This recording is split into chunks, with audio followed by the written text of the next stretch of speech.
नमस्कार, मी सुवर्णा. हे थेट प्रक्षेपण राज ठाकरे मेळाव्याच्या ठिकाणी पोहोचलेले आहेत. मनसेचा मेळावा होतोय. राज ठाकरेंची तिथे उपस्थिती. निवडणुकीच्या पार्श्वभूमीवर, स्थानिक स्वराज्य संस्थांच्या निवडणुकीच्या पार्श्वभूमीवर मेळावा होतोय. सगळ्या पदाधिकाऱ्यांना एकत्रित करण्यात आलेला आहे आणि राज ठाकरे त्या ठिकाणी पोहोचलेले आहेत. या मेळाव्यामध्ये राज ठाकरे काय बोलतात हे बघणं महत्त्वाचं आहे. युती संदर्भात काही बोलतात का, कशी रणनीती आखली जाते हे सगळं बघणं महत्त्वाचं आहे. रंगशारदा सभागृहामध्ये हा मेळावा होतोय. आमच्या प्रतिनिधी प्रणाली कापसे कुलकर्णी यांच्याशी आपण बोलूया. प्रणाली, काय अधिक माहिती? राज ठाकरे हे पोहोचलेले आहेत रंगशारदा इथे. खरं तर कार्यकर्त्यांचा, मुंबईच्या कार्यकर्ते, पदाधिकारी, नेते, सरचिटणीस यांचा हा मेळावा आहे. या मेळाव्यामध्ये नवीन जे काही बदल करण्यात आलेले आहे, उदाहरणार्थ काही दिवसांपूर्वी 6 विभाग अध्यक्ष बदलण्यात आलेले होते. लवकरच सगळे शाखा अध्यक्ष सुद्धा अदलाबदल केली जाणार आहे. त्या पार्श्वभूमीवर आजच्या या मेळाव्याला विशेष महत्त्व आहे.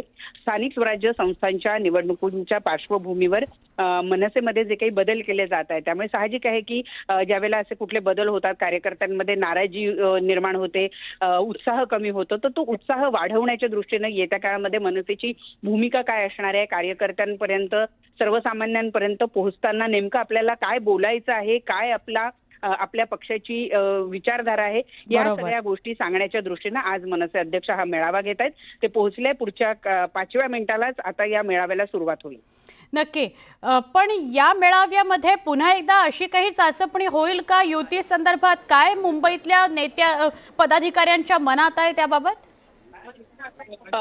या संदर्भातला निर्णय स्वतः मनसे अध्यक्ष घेतील. त्यामुळे शिवसेनेप्रमाणे कुणाला विचारणं हा मुद्दा इथं येत नाही आणि तशा स्वरूपाची चाचपणी मनसेमध्ये केली जात नाही किंवा केली जाणार नाहीये. त्यामुळं केवळ कार्यकर्त्यांनी, पदाधिकाऱ्यांनी कार्यकर्त्यांवर लक्ष ठेवायचं आहे. आपल्या पक्षाचा विचार हा शेवटपर्यंत घेऊन जायचा आहे. जो मराठी माणूस आहे त्या मराठी माणसाला आपल्याकडे आकर्षित करण्याकरता शक्य तितके सगळे प्रयत्न कसे करावेत, काय आपल्या पक्षाचं धोरण असणार आहे, या संदर्भातलं हे मार्गदर्शन आहे. त्यामुळे युतीच्या संदर्भातल्या कुठल्याही चर्चा किंवा कुठलीही विचारणा या ठिकाणी केली जाणार नाही, असंच आपल्याला स्पष्टपणे या ठिकाणी सांगता येईल. नक्की. धन्यवाद प्रणाली, माहिती दिल्याबद्दल. ही थेट दृश्य आपण बघतोय रंगशारदा सभागृहाच्या बाहेरची.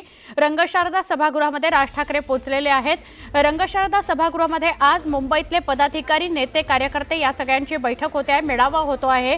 याकरता कारण स्थानिक स्वराज्य संस्थांच्या पार्श्वभूमीवर पुढे कशी वाटचाल करायची आहे, कसं आपण एकत्र राहायचं आहे, एकजुटीनं राहायचं आहे, कार्यकर्ता कसा बांधून ठेवायचा, या सगळ्या संदर्भात मार्गदर्शन राज ठाकरे या सगळ्या कार्यकर्त्यांना आणि पदाधिकाऱ्यांना करतील असं कळतंय.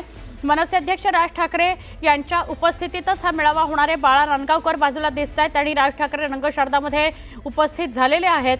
तिथे ते सगळ्या मुंबईतल्या कार्यकर्ते आणि पदाधिकाऱ्यांशी बोलणार आहेत. आता स्थानिक स्वराज्य संस्थांच्या निवडणुकांकडे लक्ष लागलेलं आहे. मराठी मतं आणि इतर मतं सुद्धा आपल्याकडे कशी राहतील, किंबहुना ती खेचली जातील, या अनुषंगानं रणनीती आखण्याकरता आजची ही बैठक आहे. आणि सगळ्यात महत्त्वाचा मुद्दा जो सध्या गाजतो आहे तो म्हणजे अनेक नेते आणि मंत्री अदवातदा बोलतात आणि त्यामुळे चर्चेत येतात. पक्षाला याची किंमत चुकवावी लागते. तसं काही मनसेसोबत होऊ नये याकरता सुद्धा राज ठाकरे आपल्या पदाधिकाऱ्यांना आणि कार्यकर्त्यांना मार्गदर्शन करतील. कुठेही कुठल्याही प्रकारचं अदवातदवा बोलायचं नाही, कुठलीही अनुचित वाक्य जाणार नाहीत याची काळजी घ्यायची आहे. आणि जे काही आपण करतो त्या गोष्टी कशा पद्धतीनं रणनीतीच्या मार्फत करायच्या हे सगळं राज ठाकरे कदाचित आज या मेळाव्यामध्ये सांगतील.